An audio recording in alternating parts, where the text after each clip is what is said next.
পশ্চিমবঙ্গে মহিলাদের সুরক্ষা নেই, এই ইস্যুতে আজ রাজ্য বিজেপির মহিলা মোর্চার পক্ষ থেকে এক প্রতিবাদ মিছিল বের করা হয়। কলেজ স্কোয়ার থেকে মিছিল বের হয়ে শেষ হয় বউবাজারের আবগারি দপ্তরের সামনে। মিছিলে উপস্থিত ছিলেন রাজ্য সভাপতি সুকান্ত মজুমদার, অগ্নিমিত্রা পাল, রূপা গাঙ্গুলি প্রমুখ। রাজ্য মহিলা মোর্চার সভানেত্রী ফাল্গুনী পাত্র বলেন, মুখ্যমন্ত্রী নারীদের সুরক্ষা দিতে ব্যর্থ।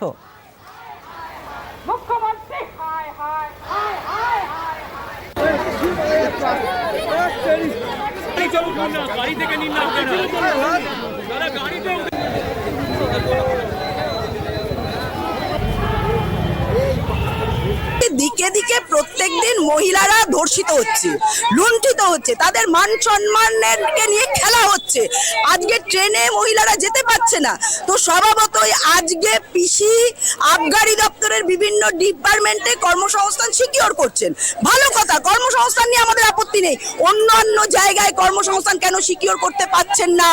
কেন যারা মেধা তালিকায় নাম উঠেছিল, যে মেয়েরা পরীক্ষা দিয়েছিল, তারা কেন আজকে রাস্তায় বসে থাকতে বাধ্য হচ্ছে? কেন তাদের ওই মার্কশিট জালিয়াতি করে তাদের আপনারা চাকরি বিক্রি করেছেন? উত্তর দিতে পারবেন?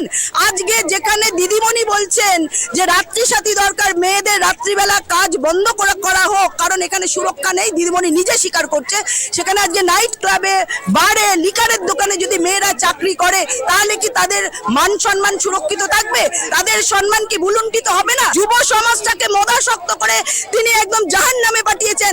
এখন বাকি আছে মহিলা, তাদেরকেও তার দরকার, কারণ এই পশ্চিমবঙ্গে ওই লিকারের ট্যাক্সেই চলছে, কোনো কর্মসংস্থান কোনো কিছু নেই। তাই এই পশ্চিমবঙ্গকে চালাতে হলে লিকারের রমরমা করতে হবে, এই পশ্চিমবঙ্গকে মদে নিমজ্জিত করতে হবে। সেই জন্যই তাদের এই প্রি প্ল্যান।